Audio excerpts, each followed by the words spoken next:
ਸਾਹਿਬ ਜੀ। ਇੱਕ ਓਂਕਾਰ ਸਤਿਨਾਮ ਕਰਤਾ ਪੁਰਖ ਨਿਰਭਉ ਨਿਰਵੈਰ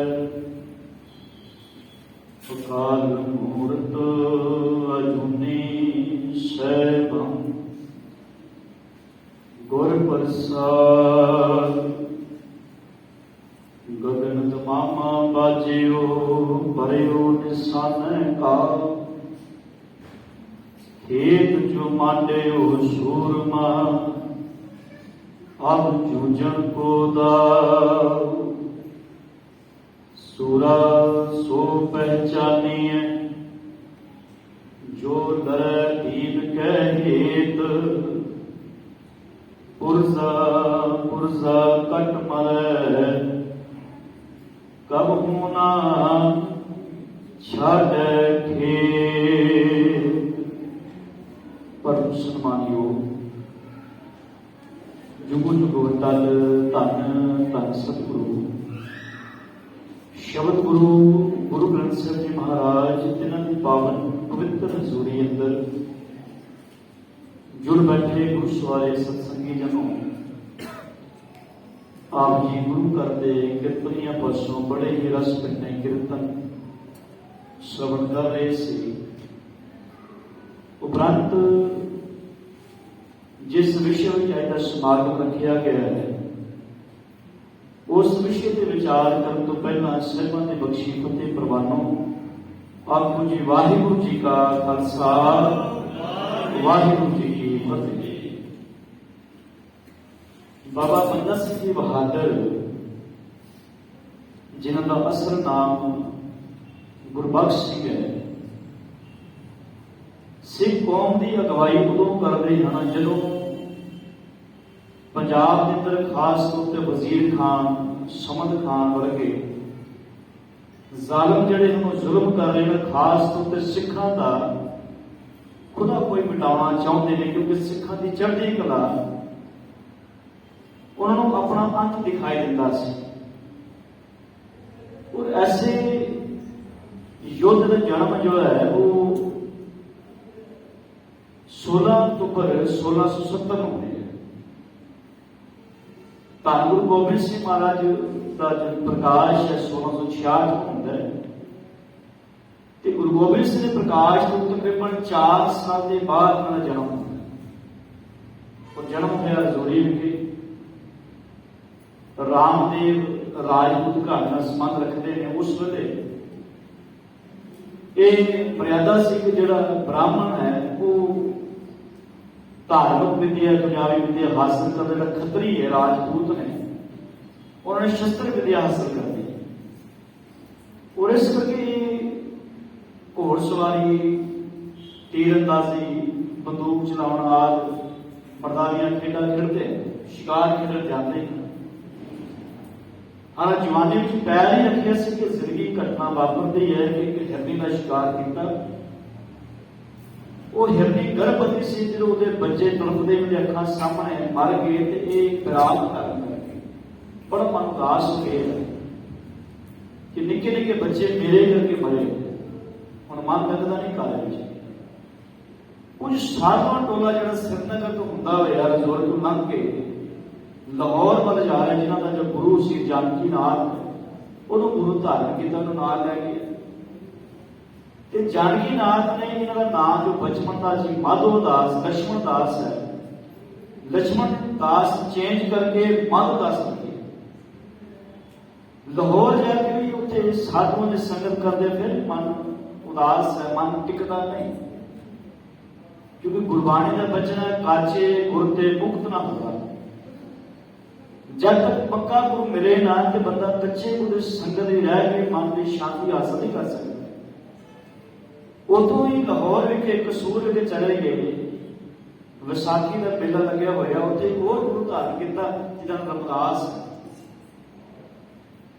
ਕੁਝ ਉਹਦੀ ਸੰਗਤ ਰਹੇ ਪਰ ਫਿਰ ਮਨ ਟਿਕਦਾ ਨਹੀਂ, ਕੁਝ ਹੋਰ ਸਾਧੂ ਗੁਰੂ ਨੂੰ ਧਾਰਨ ਕੀਤਾ। ਫਿਰ ਇੱਕ ਤਾਂਤਰੀ ਦਾ ਨਾਮ ਓਗੜ ਨਾਥ ਰੱਖਿਆ ਗਿਆ, ਬੜਾ ਤੰਤਰ ਵਿਦਿਆ ਜਾਦੂ ਕੋਨੇ ਜਾਣਦਾ, ਉਹਦੀ ਰੱਜ ਕੇ ਸੇਵਾ ਕੀਤੀ ਤੇ ਉਸ ਤੋਂ ਸਾਰੀ ਵਿਦਿਆ ਹਾਸਲ ਕੀਤੀ।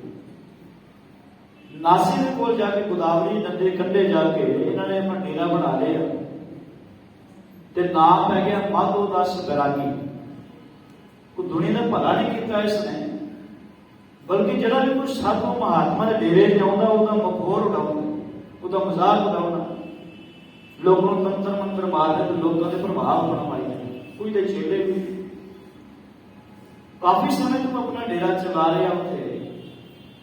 दूजे पासे धन गुरु गोबिंद सिंह महाराज ने जो औरंगजेब चिट्ठी लिखी, जफरनामा लिखे भाई दयाल जी लैके गए तो चिट्ठी पढ़ के औरंगजेब को बड़ा पछतावा होया तो गुरु गोबिंद सिंह मिलना चाहता सी। उन्हें वापस चिट्ठी भेजी भाई दयाल सिंह के हाथ में गुरु गोबिंद सिंह मिलना है। उन्होंने भाई दयाल सिंह तो वापस आए कुछ समय लगे तो चिट्ठी मिली गुरु गोबिंद सिंह महाराज ते गुरु से मिलन तुरे। राजस्थान पुजे से पता लग गया कि जो औरंगजेब चढ़ाई कर गए, गुरु से दिल्ली चले गए। थे ही जो औरंगजेब पुत्र ने आपस में लड़ाई शुरू हो गई गद्दी वास्ते ते बहादुर शाह जो मुअज्जम है इन्हें गुरु गोबिंद सिंह को मदद नहीं बेनती की मेरी मदद की जाए ते उस गुरु साहब ने यदि मदद करदे होया 300 लड़ाकू सिख भेजे। मन में कोई वैर नहीं अपन किवें करदे हैं कि जे पिता दुश्मन ते बच्चे दुश्मन। गुरु साहब दुश्मनी जी है किसी बंदे के नाम जुल्म के खिलाफ से। जो औरंगजेब मिलना चाहता माफी मंगना गुरु साहब तुर पे। जो बहादुर से जित हुई इन तख्त मिले, दिल्ली का बादशाह बनया, गुरु से सदा दिता, बहुत सारिया भेटावां गुरु से दित्तियां नाल इन्हें गुरु से वादा किया जिहड़े पंजाब का वजीर खान समत खां वर्गे जालम ने तुहाडे हवाले करते। गुरु से उस गल तोड़ चाहना चाहते से ना देव जी पता लगा भाई ये दूजा भरा कामपत जो दक्षिण वाले पास बगावत की गई तो ये भी तुर पिया उस बगावत बंद करने गुरु से नाल तुर पे। पर कुछ इन्होंने दिनों जोड़े नाल के सलाहकार सन उन्होंने बहादुर शाह को कहा तू अपने ही जो बंदे ने गुरु गोबिंद सिंह वाले करेगा उन्हें कोई नाम उतर करने शुरू करेंगे। ते गुरु साहब ने वेखिया भी हम जो मन बदल गया तो गुरु साहब ने रस्ता बखरा कर लिया। दादू द्वारे के महंत जैत राम को पता लगा गुरु साहब को माधोदास बैरागी बारे ते नाल उन्हें यह भी कह दिया गुरु साहब डेरे च ना जाओ क्योंकि वो जो कोई साधु महात्मा आता वो बड़ा मखौल उड़ाता है, उसकी बेइज्जती करता है अपने याद पुणे के नाम। पर गुरु साहब ने तुरे इस रस्ते जो लोग गलत राह पे ने सीधे रस्ते पाने वास्ते सतगुरु के डेरे चले गए। उस वेले डेरे च नहीं सी गुरु साहब उधर जाके मंजे ते बैठ के तख्त ते बैठे जिहड़े सिख सन जाके बाग लग्या होया वो उजाड़ दिता। गुरु साहब के हुक्म अनुसार एक सिक्ख्या देनी सी उहदे चेले ने बड़े तंत्र मंत्र मारे पर एक भी मंत्र जिहड़ा सिखां दे चलिया। मैं बेनती कर रहा अज असीं कई बार ना बाबियां कोल सियाणा पुत्र पैंदे हैं फिर फलाना जादू कर गया टोना कर गया क्योंकि असी बाणी नहीं पढ़ते। गुरु साहब ने लिखे बाणी तंत मंत ना जोड़े जिहड़ा गुरबाणी पढ़ता है जो रोज विषय पढ़ता है कोई तंत्र मंत्र उत्ते असर नहीं करते। बड़े तंत्र मारे अखीर अपने जहदार मलकुस बुला के लिया एक साडे डेरे च कोई बादशाह टाइप का बंदा आया है कुछ सिंह भी नाल ने असी बड़े जंतर मंत्र मारे को असर नहीं करते। हुण मल दस आया इन्हें भी अपने सारे तंत्र मंत्र मारे हुणे मंजे जिसते सह बैठे ने उल्ट जाएगा अपना बगीचा वेखिया उजड़िया होया बड़ा गुस्सा हो गया। तो गुरु साहब पूछते हैं कि तू तो बैरागी है साधु इस बालक को मोह क्यों पाया होया तू तो बैरागी है। एक निक्का जिहा बाल उजड़िया तू ना दुखी हो गया तेनू आ रब दा बनाया बाल दिसदा नहीं कि जालम उजाड़ रहे तेनू दिसदा नहीं किते। ते गुरु साहब पूछते तुसीं कौन तो गुरु गोबिंद सिंह महाराज कहते अपने मन को पूछना कौन। वो चुप करके बैठा फिर सोचता है कहना तुसीं गुरु गोबिंद सिंह महाराज कहने लगे हाँ इत्थे क्यों आए हो कि बंदा बनाउणा ते बंदे दा भाव सेवक हुंदा बंदे दा भाव गुलाम ते अपना सेवक बनाउणा कहना मैं फिर तुहाडा बंदा। ते साहब ने अमर छकाया सिंह सजाया ते खिताब दा बहादुर इस कहने बंदा सिंह बहादुर पर नाम सिंह गुरबख्श। इन्हां दिनां विच ही एक ऐसी घटना वापर गई कि वजीर खान के भेजे 2 सूहियां ने जाके शाम समय जो गुरु साहब अपने शमयाने का आराम कर रहे सन, उस सूहियां ने भेस बना के आए सन ते गुरु साहब ने बाहर किया। वो बाहर बहुत गहरा सी, एक गुरु साहब झटकारता जो दूजा से सिंघा झटकारता, उस वैर बुलाया गया, जख्म सीधे गए, पर गुरु साहब जान गए हुण ये जो समा है ये हुण लड़ाई करना जंग करना समा नहीं, शरीर जो इजाजत नहीं देता। उस गुरु साहब ने सिखा का जथेदार बना के बंदा सिंह बहादुर को 5 तीर दिते, एक निशान साहब, एक नगारा ते नाल होर सिंह भेज के पंजाब को जथेदार बना के। हालांकि दिल्ली पुजिया से जब पता लगे कि गुरु गोबिंद सिंह महाराज युद्ध समा गए। देखो ये समा वो सही पर जो सिखा ने हौसले बुलंद रखने, रस्ते में कोई भी अगर पिंडा भी लंघते हैं तो बंदा सिंह बहादुर ने एको गल कही लोगों भी ਆਪਾਂ ਤੁਹਾਨੂੰ ਜ਼ੁਲਮ ਦੇ ਤੋਂ ਬਚਾਉਣ ਆਏ ਆ, ਧਾਰਮਿਕ ਤੋਂ ਬਚਾਉਣ ਆਏ ਆ, ਸਾਡੀ ਮੰਗ ਇੱਕੋ ਹੀ ਹੈ, ਰੋਟੀ ਪ੍ਰਸ਼ਾਦਾ ਚਾਹੀਦਾ, ਸਾਡੀ ਕੋਈ ਹੋਰ ਮੰਗ ਨਹੀਂ। ਤੇ ਜਦੋਂ ਸਿੱਖਾਂ ਕੋਲ ਗੁਰੂ ਸਾਹਿਬ ਨੇ ਭੇਜੇ ਹੁਕਮਾਂ ਪੁੱਜਦੇ ਹਨ, ਨਾਲ ਸਿੰਘ ਨੇ ਉਹ ਵੀ ਉਹਨਾਂ ਨੇ ਰਿਸ਼ਤੇਦਾਰਾਂ ਨੂੰ ਆਪਣੇ ਹੁਕਮ ਭੇਜੇ ਭਈ ਪੰਜਾਬ ਦੇ ਜੋ ਜ਼ਾਲਮ ਨੇ, ਜਿਹੜੇ ਵੀ ਦੋਸਤਾਂ ਜ਼ਾਲਮ ਨੇ, ਸੋਧਣ ਵਾਸਤੇ ਇੱਕ ਨਵੀਂ ਫੌਜ ਤਿਆਰ ਹੋ ਰਹੀ ਤੇ ਇਸ ਜ਼ਾਲਮ ਸਰਕਾਰ ਤੋਂ ਤੰਗ ਆਏ ਲੋਕਾਂ ਨੇ बंदा सिंह बहादुर साथ का मान लिया। और पहला जो हमला होया जंग हुई पानीपत सोनीपत विखे, दूजा हमला जो सिखा ने सलूरे किया, क्योंकि वो शहर से जिथे रहने वाले पीर बुद्धू शाह जरा इतने के बादशाह हुक्मरान ने कतल किया, क्योंकि पीर बुद्धू शाह ने गुरु गोबिंद सिंह मदद की। हम सोधिया गया समाने हमला किया, उस तो सरहद पे हमला किया कि वजीर खान को भाई बाज सिंह ने ते भाई फतेह सिंह ने जोड़ा बाबा फतेह सिंह ने सोधे और राज स्थापित होया। बंदा सिंह बहादुर सिखा का खालसा राज स्थापित होया। एक मोहर बनाई का नाम से तेगो तेगो फतेह नुसरत बेदरंग नानक अस नानक गुरु गोबिंद सिंह। ये जो राज प्राप्त होया ये गुरु गोबिंद सिंह की रहमत सदका होया। और उस समय हालात ये है कि बहादुर शाह तो बाद परीक्षित जोड़ा है वो तख्त पे बैठा है, उन्हें सिखा मारना हिया शुरू कर दिता। और इस समय ऐसा है कि सिख जोड़े ने अपने सोने घर घर चल के जम्मू कश्मीर पास आ गए, पर कुछ समय बाद जो बंदा सिंह बहादुर फिर पंजाब पास आए, इन्होंने गुरदास नगर की गढ़ी के लागे एक नवी गढ़ी बनानी शुरू की ताकि सिखा के रहने वास्ते बनाई जाए।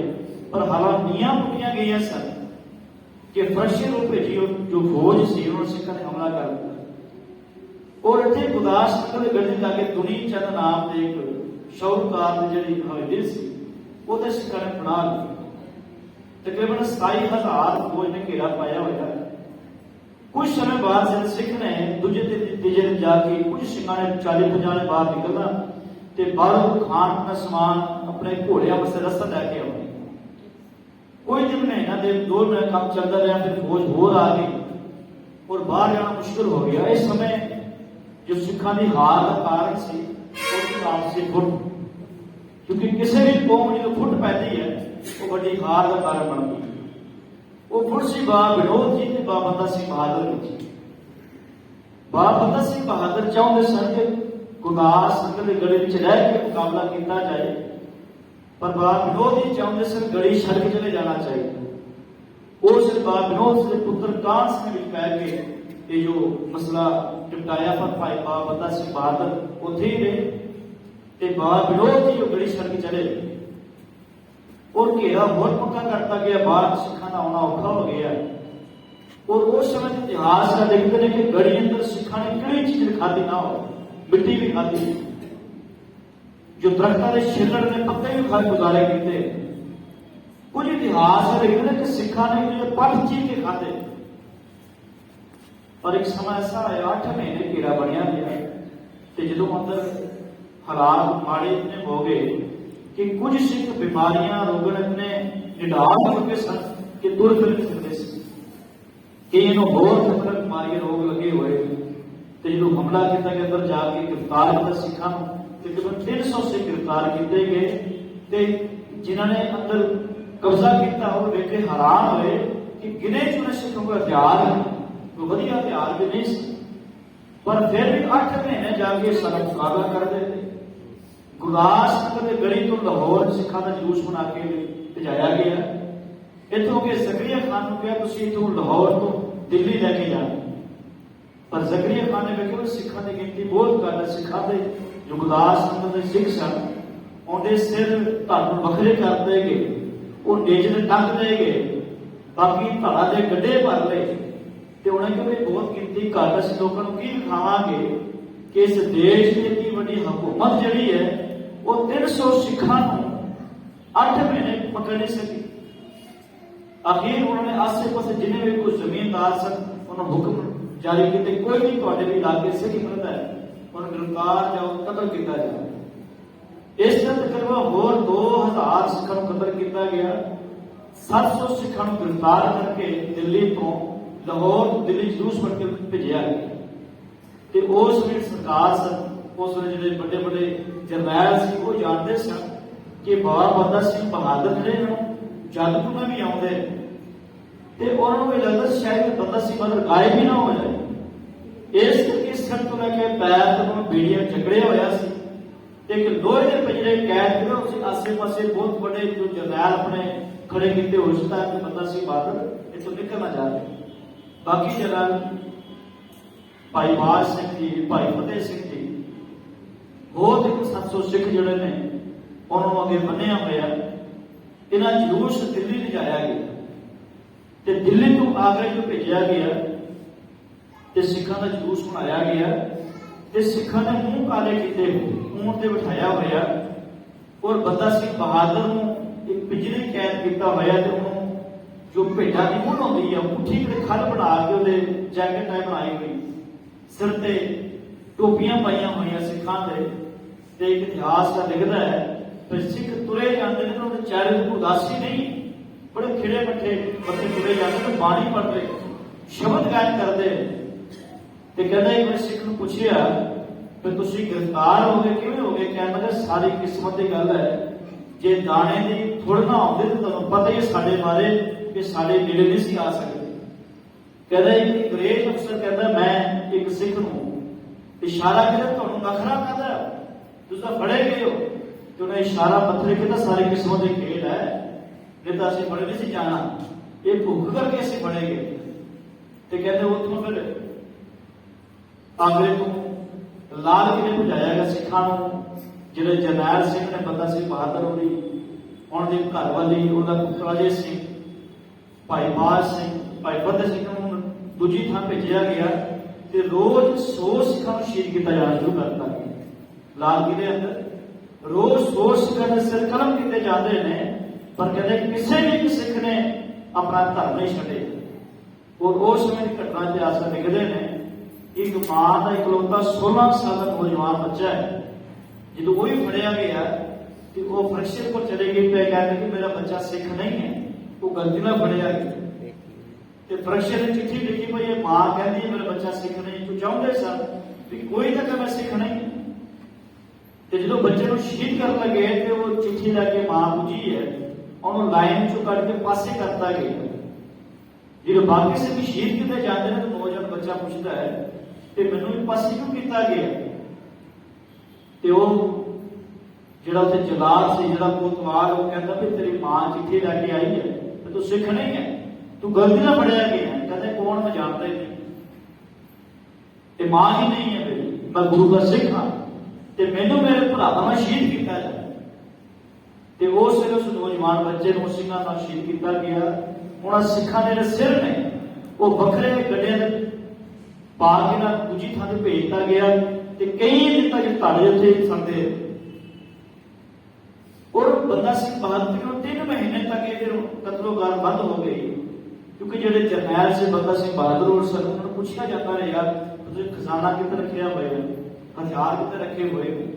3 ਮਹੀਨੇ ਤੱਕ ਜਦੋਂ ਮਾਰੇ ਤੋਂ ਲੈ ਕੇ ਜੂਨ ਮਹੀਨੇ ਤੱਕ ਇਹਨਾਂ ਨੂੰ ਤਸੀਮ ਦਿੱਤੇ ਜਾਂਦੇ ਰਹੇ, ਬੜਾ ਡਰਾਇਆ ਧਮਕਾਇਆ ਜਾਂਦਾ ਰਿਹਾ पर जो सब हार के भी ये भी सिख जोड़े ने कि डोलन वाले नहीं, तो फिर बंदा सिंह बहादुर शारद दिन आता है 9 जून 1715 तकरीबन जिंदगी जी उन्होंने सिर्फ 45 साल की उम्र भोगी है संसार। देखो गुरुकुल आए ने कदों तकरीबन 1708 ते शहीदी हो रही है 1715 में, तकरीबन 7 साल। तो कभी असं अपने वास्ते वेखिए किन्ने साल गुरुकुल आते हैं कि असं कोई कौम का कुछ सुधार सके अजे तक जी कोई सवारे चढ़ती कला की गल की कौम की खालसा राज स्थापित किया उन्होंने। जो फिर बंदा सिंह बहादुर ਉਹਦੀ ਗੋਦ ਵਿੱਚ ਅਜੇ ਸਿੰਘ ਦਾ 4 ਸਾਲ ਬੱਚਾ ਪਾਇਆ ਗਿਆ ਤੇ ਫਰਸ਼ਰ ਕਹਿੰਦਾ ਵੀ ਇਹਨੂੰ ਤੂੰ ਮਾਰਨਾ ਹੈ, ਕਤਲ ਕਰਨਾ ਹੈ। ਤੇ ਉਹ ਕਹਿੰਦਾ ਨਹੀਂ, ਮੈਨੂੰ ਕਤਲ ਨਹੀਂ ਕਰਾਂਗਾ। ਤੇ ਪੁੱਛਦਾ ਹੈ ਕਿ ਡਰ ਗਏ? ਕਹਿੰਦਾ ਡਰਿਆ ਨਹੀਂ। ਜਿਸ ਵਕਤ ਮੈਂ ਨਾਂਦੇੜ ਤੋਂ ਤੁਰਿਆ ਇਸ ਤੇ ਗੁਰੂ ਨੇ ਗੱਲ ਕਹੀ ਸੀ ਕਿ ਔਰਤ ਬਜ਼ੁਰਗ ਬੱਚੇ ਤੇ ਭੱਜੇ ਜਾਂਦੇ ਬਾਹਰ ਨਹੀਂ ਕਰਦਾ। ਕਹਿੰਦਾ ਫਰਸ਼ਰ जे तू मेरी थान ते मेरे बच्चे खाते अपना बच्चा मेरी गोद में मार मेरे कतल करना है, मैं उन्होंने नहीं मारना, ये मेरे गुरु का हुक्म है। उस वे भाई अजय सिंह का 4 साल का बच्चा है बंदा सिंह बहादुर का। देखो वो बंदा सिंह बहादुर जिहड़ा एक हिरने के बच्चे तड़पते वे के बराग तक कर गए है। अज देखो अमर की शक्ति आप कहते बंदा बैरागी सी नहीं, जो बैरागी सी उदों उदास सी, उदों घर बार जाए किसी भला नहीं करे, जो उम्र छकिया गुरबख्श सिंह बनया परिवर्तन फिर जिंदगी च आया। वो फिर बंदा सिंह बहादुर के सामने उसके बच्चे ने गिरजा सिरा चीर के गिरजा करके उसके मूँह तुलिया तो बंदा सिंह रोल बैठा होया। उस फरशीर कहता है बंदे को दर्द नहीं होता, कहता दर्द का तो शरीर ही मेरा नहीं है। पढ़ते असी है ना कि तन मन धन सब सौंप गुरु को हुक्म मने भाई, मैं अपना तन भी मन भी गुरु अर्पण करता हूँ, हुक्म मान लिया। फिर उस तो बाद बंदा सिंह बहादुर पर एक कटी गई, फिर दूजी अख कटी गई, उसका एक हाथ कटिया गया, पैर कटिया गया, जोड़ों का मांस खिंचिया गया, आखिर उसका सर जो धर्म गलत करता गया, शहीद हो गया। फर्शर पूछता है सिखा मैं सुनिया एक बाज सिंह नाम है कोई योद्धा है, बड़ी फुर्ती के अंदर। तो उसने बाज सिंह का मेरा नाम बाज सिंह है, मैं गुरु का कुछ सेवक हाँ, ये सारिया गुरु दी रहमत ने, तो जेकर तू गुरु की रहमत वेखनी है तो मेरी हथ कड़ियां बोल। सिर्फ हाथ पर ढिले ही हुए सी, 2-3 जो नाल के सैनिक खड़े से पहरेदार उन्होंने मार मुकाया उसे। उस भी बंदा सिंह बहादुर के बाकी सिंह शहीद करता गया। सो अज उस योद्धे का असी शहीद दिहाड़ा मना रहे सानू अपने अपने मान होना चाहिए कि उस योद्धे जन्म जोड़ा वो इस धरती के स्थान से होया। ते असी सीखना है कि सिक्ख्या की जिंदगी के जीवन ते जिवें उन्होंने कौम को इकट्ठिया किया, अज सानू इकट्ठिया होने की लोड़ है। खालसा कुछ होश में आ और नब्ज पहचान जमाने की, या हर कोई अपने दाव पे है, सच बात को मन पाने की। तू एक अकाल पुजारी है और शाही उससे पाता है, तेरी बेनियाजी देखी थी नवाबी को ठुकराने की। कदे वो समा से सिखण नवाबी है, नवाबी की है फिर समझ लो कि जम्मू कश्मीर का मुख्यमंत्री बनाया जा रहा है। कहते सानू चाहिए क्योंकि सारे गुरु के सिखण का राज होगा, असं नवाबी को की लेना है। अज वेख लो हालात ये बन चुके हैं, निके निके ओहदे करके असं कुछ दस्तारा उछालन तो गुरेज नहीं करते। गुरु रहमत करन अपने उन्होंने शहीदा बलिदान पाए पूरे करिए ताकि साडा भी संसार में आउणा सफल हो जाए। कितने विचार प्रवान करने इतिहासक विचार करते हैं, अनेकों प्रकार दी भुलां गलतियां हो जाया करदियां। गुरु रहमत कर साडे अणख गैरत आ जाए, साडा जमीर जागदा होवे, भरे हुए जमीर नूं गुरु ने जीवन ने मनाया। जमीर जागाइए अपना, पूरी मत सतुरी ताकि लोग सुखी है, लोग से हो जान। फतेह प्रवानो। वाहिगुरू जी का खालसा, वाहिगुरू जी की फतेह। बोले सो निहाल।